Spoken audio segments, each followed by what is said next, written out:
In front of me is Oukitel OT11 and today I would like to show you how you can add a password to Google Passwords Manager.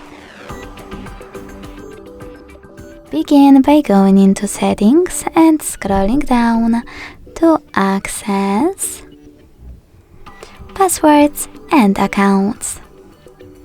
Then use this gear next to Google under Autofill service. Tap on Continue. Select Google Password Manager and finally, after tapping on Add Password, enter all of those informations. At the top you can select a website or click on Select App and tap on the chosen one. Then enter your username, email or phone number, password, and even take some helpful notes. When you finish, hit Save at the top right corner.